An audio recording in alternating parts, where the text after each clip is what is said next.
Hi friends, host Eric here, host talking with famous people, and I want to respond to this comment right here. Mr. Brillz says, doesn't sound like you have a correct understanding of theory of evolution. Environmental pressures make it more or less likely that certain individuals have certain traits that will survive. Giraffe next is an example. Those who reach for higher leaves have more access to food and therefore will have a greater chance of survival and reproduction, thereby passing on those genes.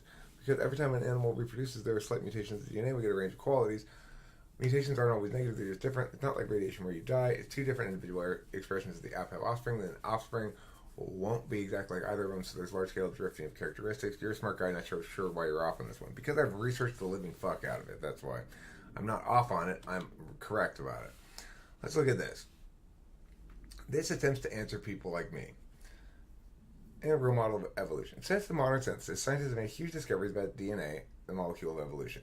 Watson and Crick discovered the double helix structure. Barbara McClintock discovered jumping genes, aka transposons in mobile DNA.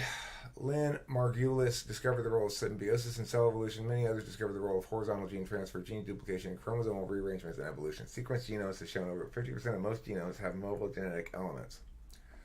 The field of evolutionary and developmental biology, has emerged showing how genetic recombination can have huge evolutionary changes. These new discoveries have changed the theory of evolution yet again. We now know where useful genetic variation comes from recombination. Really? We also know that over billions of years, cells have evolved the genetic machinery to facilitate this recombination. Various enzymes, molecular machines have evolved to move DNA. These enzymes, recombinases, ligases, transposons, to name a few, conferred huge fitness advantages, allowing organisms to recombine their genomes to more quickly adapt to genetic environments. Sex, the recombination of DNA, is another example of genetic machinery that emerged to enhance genetic variation. I call this the integral model.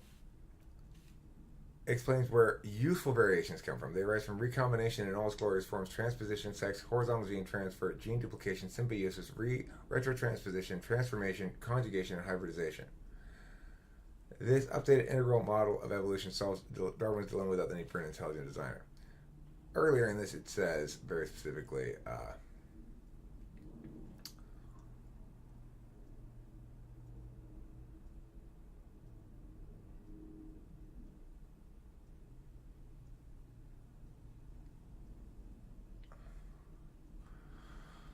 many non-scientists are perplexed at how errors and damage could cause a tremendous variety of life on Earth. A whole industry called intelligent design has sprung up, declaring that errors and damage alone could not explain evolution, and therefore an intelligent designer was needed to explain the useful variations. By not understanding where useful variations come from, some non-scientists assume that evolution could not explain how life came to be. Paradoxically, just as science were gaining a clearer picture of how evolution happens, the public had another false reason to doubt evolution. As more genetic data became available, the modern synthesis theory of evolution lost its explanatory ability because it relied on errors and DNA damage to explain genetic variation. Okay, so it was wrong? Is that what you mean when you say it lost its explanatory ability? As a result of not understanding how variation occurs, a large number of Americans still doubt evolution explains human origins. Darwin's Dilemma is a book that, like others in the intelligent design movement, seeks to understand where useful variation comes from. Intelligent design fails to offer an explanation. Okay, note, I can point out that that your evolutionary biology fails to offer an explanation without affirming an alternative. I'm not affirming an alternative. I'm not affirming intelligent design. I'm simply saying this doesn't make any sense, and I'll explain to you why. These things that he keeps talking about here, all these little added things, they explain variation within a species. Not a single one of them explains increasing complexity within a species. And in fact, we don't have billions of years to explain how we evolved so quickly, because we don't have billions of years. As recently as 251 million years ago, 96% of all species were lost. Life today descended from the 4% of surviving species. Ancient coral species were completely lost. The Great Dying was caused by an enormous volcanic eruption that filled the air with carbon dioxide, which fed different kinds of bacteria that began emitting large amounts of methane. The earth warmed and the oceans became acidic. Wow. What was the other one? Oh yeah, 65 million years ago, 76% of life on Earth died. This extinction period allowed for the evolution of mammals on land and sharks in the sea. So, wait a second. Did humans evolve very slowly over the course of 4 billion years? Or impossibly quickly over the course of 65 million years? We know that none of the factors mentioned in this article here accounts for speciation. We know this for multiple reasons. Number one, we have a perfect example. Chihuahuas still are the same species as wolves. How could that be? How in the world could that be? I mean, after all those factors, the ways in which a species changes within the species, in other words, it develops breeds and variations of individuals within the species, have been absolutely maximized by human beings in breeding dogs for tens of thousands of years. Now, why is it that we can't make them into a new species? When I've asked a biologist about this, an evolutionary biologist, he said, well, they are a new species in the sense that if we were to find a Chihuahua skull in the woods and there weren't any living ones around, we'd conclude it was definitely a different species than a wolf. Okay, but they can still breed together. Well, we don't use that definition anymore. Why not? We don't need it.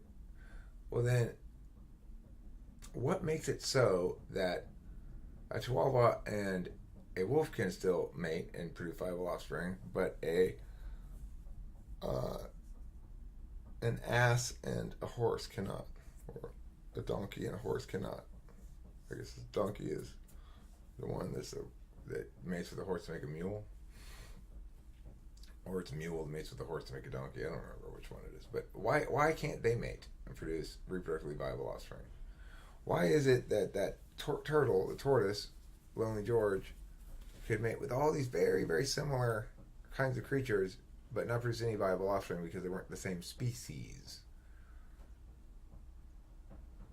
That's one question we have. Another question we have is, if evolution happened so quickly over 65 million years, then why haven't we seen changes in any species over recorded history? Like, why haven't chimpanzees started to develop speech? Why don't we see any of those things when we look around the world that they say are sure to happen? Now, keep in mind also that a core component of this notion, the genetic drift neutral mutation part of it, has already been falsified. Because there's a genetic drift barrier of 100, population of around 100. And additionally, if the nearly neutral theory were correct, we'd see increasing genetic diversity with increasing population size. It would be proportional. But we don't, and it's not. So, grasp at as many straws as you wish, evolutionary science defenders. The reality is very simple. Explain to me how humans came out of titmice in 65 million years. How many generations did it take? Answer some real fucking questions. How many generations did it take to evolve from meow to meow? Now remember, the most intense kind of selective pressure could possibly ever happen, way more than in nature, is human beings breeding something. And we still can't make a new species. Why is that? You fail to meet your burden. You provide no complexity mechanism. What's the mechanism by which evolutionary science explains increasing complexity over time? Not within a species, but increasing complexity that creates a new species. How does that happen? Mr. Brillz, do you want to answer that question? Remember, I'm not affirming intelligent design. I'm not saying I don't believe in evolution because I like the Bible and God. I'm saying this is fucking garbage. This theory is fucking garbage. It doesn't hold any water. And I'm saying it for ample good reason. Nobody's been able to answer any of my questions. Nobody will tell me how many generations it takes. Nobody's been able to provide me an actual complexification mechanism. Lamarck did.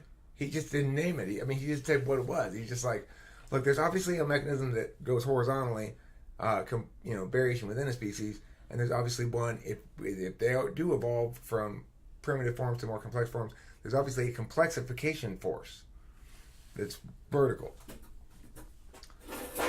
but he didn't know what it was, so it didn't do anybody any good.